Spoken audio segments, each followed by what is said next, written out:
Hola, ¿cómo están? Bienvenidos y bienvenidas a Alerta Amazónica. En esta edición del programa nos vamos a ocupar de Ucayali y de Loreto, dos regiones peruanas amazónicas que enfrentan varios delitos ligados a lo medioambiental. En esta edición nos ocupamos de la tala ilegal.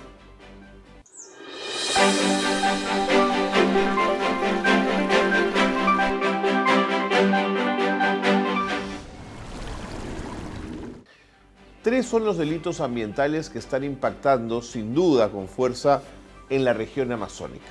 Loreto, Ucayali, Madre de Dios. Nos referimos a la tala ilegal, al tráfico de flora y fauna silvestre y a la minería ilegal. En el programa de hoy, junto a un grupo de especialistas, vamos a intentar encontrar el problema de la tala ilegal que ocurre en toda la región amazónica, pero en este programa haremos énfasis en la situación de Ucayali y de Loreto.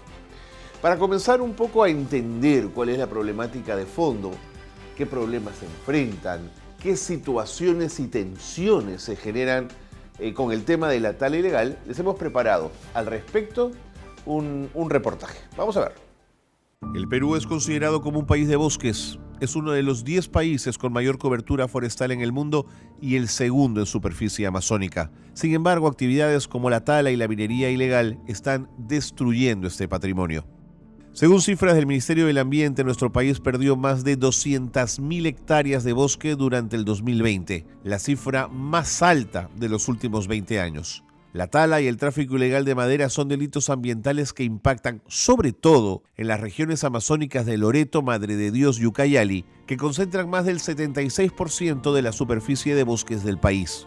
La tala ilegal es la extracción selectiva, así como el transporte y comercio de árboles, especies maderables y maderas sin licencia o en áreas no autorizadas por el Estado. Aunque este delito ambiental ha generado una economía ilícita paralela que es difícil de dimensionar, se calcula que a nivel mundial moviliza al menos 52.000 millones de dólares cada año y que solo en el Perú cerca del 37% de toda la madera producida es de origen ilegal. Para que esta madera llegue de los bosques hacia sus destinos, con frecuencia se construyen carreteras y caminos ilegales. Estas vías facilitan mayor penetración en el bosque y, consecuentemente, la extracción y el tráfico ilegales de madera en nuevas zonas no autorizadas. Este delito coexiste con otras actividades del crimen organizado que atentan contra la seguridad pública y el orden interno, tales como el lavado de activos, la trata de personas y la corrupción. Más aún, esta actividad ilegal está directamente vinculada al asesinato y amenazas a las personas defensoras ambientales en toda la Amazonía peruana. Desde el 2002 se han reportado más de 200 crímenes asociados. El problema es complejo y creciente. Es el turno de los especialistas. Este reportaje, lo interesante que propone es que nos da una serie de herramientas, una serie de insumos para que nuestros especialistas, a los que hemos convocado para este programa, nos ayuden a desentrañar el problema y a entender toda la dimensión que tiene un delito medioambiental como es la tala ilegal del bosque amazónico. Quiero presentarles a nuestra primera especialista, nuestra primera invitada. Ella es Alexa Vélez. Es periodista, investigadora en temas de medio ambiente. A ella le preguntamos, para comenzar la discusión, cuál es el principal problema que enfrenta la región Loreto respecto a la tala ilegal. Esto fue lo que ella planteó. A ver, lo primero que hay que entender, y te hablo un poco en base a la cobertura que hemos hecho desde Mongabey y a las entrevistas que hemos tenido con distintas autoridades, ¿no?, ambientales, es que el problema de la tala ilegal, cuando hablamos de tala ilegal, hablamos de tala selectiva. Es decir, extraer de los bosques, ¿no es cierto?, especies maderables de mucho valor. ¿Y dónde se concentra este problema? Pues se concentra sobre todo en los territorios de las comunidades indígenas, ¿no? Hay una modalidad que es un poco compleja de lo que pasa en Loreto y que afecta sobre todo a las comunidades, a las economías de las comunidades. ¿Qué es lo que ocurre? Una comunidad puede crear una declaración de manejo, un DEMA, y decirle a una empresa, oye, hacemos un contrato entre los dos y tú puedes extraer la madera en mi bosque, ¿no? Se firma el contrato y luego lo siguiente que viene es que la empresa, y en conjunto con la comunidad indígena, tienen que crear un plan operativo, que es, oye, este año vamos a sacar tanta madera de tal sector, qué especies vamos a sacar, etc., para que luego las autoridades puedan fiscalizar. Pero no nos quedamos ahí. Seguimos conversando con nuestra especialista y le preguntamos cómo es el proceso de fiscalización por parte de las instancias del Estado respecto al tema de la tala ilegal.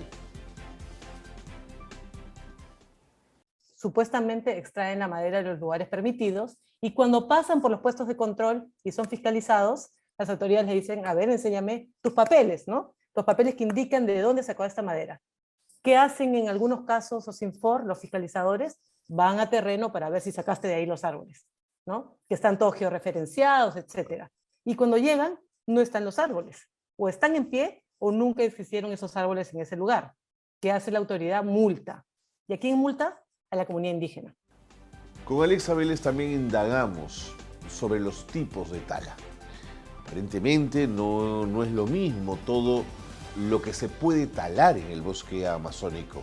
Hay madera maderable, hay otra que no lo es. Veamos las diferencias con nuestra especialista. Si hablamos de tala ilegal en Loreto, hablamos de tala selectiva. Pero no podemos dejar de mencionar dos cosas más. Tenemos tala por problemas de agroindustria, ¿no es cierto?, que es deforestación a gran escala, ya sea que quieren meter cacao o soya con las colonias menonitas, que hay procesos en curso en la fiscalía, y estas son, probablemente el caso de cacao y el de menonita son considerados las deforestaciones a mayor escala en toda la Amazonía, ¿no? Y también tienes problemas de invasiones a territorios para talar bosque, pero ya no para aprovechar la madera, sino para poner cultivos ilegales. Que esto es más asociado a pequeños partes de cultivos, pero que detrás de esos cultivos son muchos árboles amazónicos que han sido talados, ¿no? Y finalmente, la pregunta con la que cerramos la conversación con Alexa Vélez tiene que ver con el futuro, es decir, de persistir esta y las otras problemáticas que permiten la tala ilegal. ¿Qué pasaría con el bosque amazónico? Claro, hay que entender lo que significa la Amazonía, ¿no? Lo que significa la Amazonía para Latinoamérica y lo que significa para el planeta, ¿no? O sea, realmente es uno de los principales reguladores del clima. Estamos metidos en esta lucha contra el cambio climático y digamos que podría ser es uno de nuestros principales o nuestros jugadores principales en este escenario, ¿no? Entonces, si tú afectas el bosque amazónico captura muchísimo dióxido de carbono, ¿no es cierto? Entonces, por lo tanto, es clave en la lucha contra el cambio climático. Pero ¿qué pasa cuando tú talas un árbol? Se liberan gases de efecto invernadero y se genera el efecto contrario en la atmósfera. Entonces, mientras más bosque tales, ¿no es cierto?, estás perdiendo este gran jugador que tienes contra el cambio climático, ¿no? Muchísimas gracias a Alexa Vélez por habernos ayudado a reflexionar sobre este tema, acompañarnos con su experiencia y su conocimiento del tema ligado con la tala ilegal. Pero claro, más voces de especialistas siempre van a ser más útiles para entender el problema en todas sus dimensiones. Por eso fuimos en busca de José Luis Capella, director del programa de Bosques y Servicios Ecosistémicos de la Sociedad Peruana de Derecho Ambiental. A José Luis Capella le preguntamos en primera instancia cuál era para él y desde su perspectiva el principal problema que enfrenta la región Loreto y la región Ucayali respecto a la tala ilegal. En términos de tala ilegal, una cuestión importante es diferenciar la tala selectiva y la tala, digamos, completa, la deforestación. Si hablamos de ambas, un factor común que agrava la situación es la infraestructura vial mal construida o construida como sea. Es decir, las carreteras, las trochas que se vuelven vías medianas, que se vuelven grandes vías. ¿Por qué? Porque esto da acceso a una gran cantidad de personas, principalmente quienes se dedican o a la deforestación o a la tala ilegal, a áreas que antes estaban más alejadas, eran prístinas o, por último, se habían conservado debido a que no había un tránsito tan grande. Y al mismo tiempo da más facilidad para el acceso de maquinaria pesada para llegar a más áreas y deforestar o talar ilegalmente más. También quisimos conversar con él en relación a qué es exactamente, en qué consiste el aprovechamiento de los productos maderables legales y los no maderables. Esto fue lo que contestó el especialista. La tala legal, es decir, el aprovechamiento forestal maderable legal, compite directamente y le quita peso a la tala ilegal. Y no solamente eso, sino que en Loreto, por ejemplo, cada vez más se está viendo aprovechamiento de productos no maderables, es decir, productos del bosque que sin necesidad de tumbar, sin necesidad de cortar los árboles, le dan un beneficio al poblador local y constituyen una fuente de ingresos que compite con esas actividades que son ilícitas y nos causan impactos no solamente ambientales, sino sociales y económicos. Muy bien. Y claro, quizás la pregunta puede caerse de madura, pero de persistir esta y las otras problemáticas que permiten la tala ilegal, ¿qué pasaría en el futuro? ¿Qué pasaría en los próximos años con el bosque amazónico? El deterioro de los ecosistemas en sitios que ya podemos evidenciar, vivir, ¿no? ¿Qué es lo que ha pasado? Como en San Martín, por ejemplo, que comenzó a deforestar hace muchos años con la carretera marginal de la selva, llevó a que ellos mismos se den cuenta que se quedaron sin agua, se quedaron sin seguridad alimentaria, porque la fuente de ingresos sí era directa. Es decir, hay una relación directa al deterioro del bienestar de la gente que vive ahí. Y claro, sacar los árboles del bosque amazónico va a impactar en la región Loreto y en la región Ucayali, donde el problema es de primera mano. Pero el impacto ambiental puede ser mucho más amplio. Por eso le preguntamos a José Luis, justamente, respecto al impacto ambiental que genera la tala ilegal.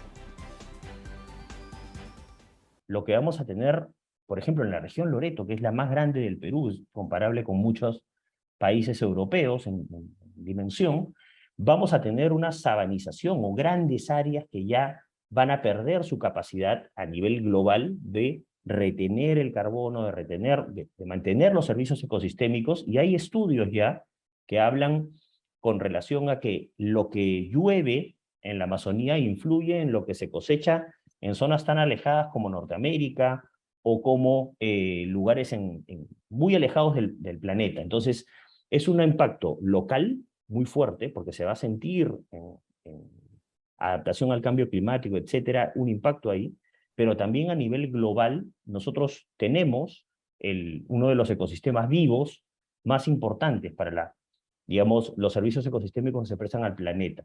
Y tenemos por eso una gran responsabilidad. Muchas gracias también, por supuesto, a José Luis Capela de la Sociedad Peruana de Derecho Ambiental, que se ha sumado a esta campaña, a esta serie de programas que hemos puesto por nombre Alerta Amazónica y que están mirando los delitos medioambientales que suceden en la región amazónica, en Loreto, en Ucayali y en Madre de Dios. Hacemos referencia a la minería ilegal, el tráfico de fauna silvestre y la tala ilegal. Este programa está dedicado, como ustedes están siguiendo y están viendo, el tema de la tala ilegal. Y es el turno de una especialista, Diandra Torres. Ella es especialista en bosques y delitos ambientales de DAR, pero además es de la región Loreto, lo cual es de la región amazónica, nos puede dar una mirada mucho más amplia en relación a este tema. ¿Cuál es el principal problema, le preguntamos, que enfrenta la región Loreto frente al tema de la tala ilegal desde su perspectiva? Esto fue lo que nos dijo. No hay una sola. Loreto tiene diferentes limitaciones, problemáticas, pero también se ha avanzado mucho a nivel de las regiones por iniciativas de las entidades con competencia y funciones en la materia. Pero yendo a lo que preguntas, podría ser romper barreras, ¿no? Existen barreras burocráticas actualmente que impiden o que continúan limitando a los usuarios del bosque poder acceder a los recursos. Y claro, un poco la pregunta que viene también trabajada por los otros especialistas, y es la de entender qué pasará si estas otras problemáticas que permiten o toleran la tala ilegal, es decir, qué es exactamente lo que podría pasar con el bosque amazónico, tanto de Loreto como de Ucayali. Esto fue lo que el especialista contestó. Incremento de tala, incremento de tráfico, incremento de pobreza, ¿no? Entonces, deforestación. Existe ya he mencionado las problemáticas y cada una de las problemáticas tiene sus consecuencias, ¿no? Pero el resumen es básicamente aumento de pobreza, índices de pobreza, deterioro del bosque, deforestación, pérdida del bosque y de todo lo que envuelven los ecosistemas que albergan estos bosques. Y con Diandra Torres ponemos punto final a la presentación de nuestros especialistas, de gente que ha estudiado y estudia permanentemente el bosque amazónico y evidencia y pone sobre la mesa la discusión necesaria sobre la problemática que vive el bosque amazónico en nuestro país. Es Loreto, es Ucayali en el programa de hoy. Más adelante hablaremos también de Madre de Dios, pero Madre de Dios también hay que incorporarlo, por supuesto, en la conversación cuando se habla del tema de la tala ilegal. Por eso en este programa hemos querido mirar estas dos regiones tan importantes, Loreto y Ucayali. Y hay un problema además que atraviesa todo lo que estamos hablando, que tiene que ver con el tráfico de fauna silvestre. En ambas regiones ocurre por igual. Hemos preparado un informe que nos va a permitir entender qué significa exactamente el problema del tráfico de vida silvestre. El tráfico ilegal de vida silvestre es el cuarto comercio ilícito más lucrativo del planeta, según la Oficina de Naciones Unidas contra el Crimen y las Drogas. Alcanza cifras que rodean los 23.000 millones de dólares al año. Durante la pandemia, esta actividad ilegal no disminuyó. En el Perú, entre los años 2000 y 2018, se han decomisado casi 80.000 animales silvestres vivos, según estimaciones de Wildlife Conservation Society. Vienen sobre todo de la Amazonía. Se estima que en el país más de 300 especies son objetos de este delito cada año. Jaguares, lagartos, guacamayos u orquídeas son solo una pequeña muestra. Su captura, caza furtiva, extracción, posesión, adquisición y contrabando son una amenaza para la conservación de la diversidad biológica, no solo en el Perú, sino en el mundo.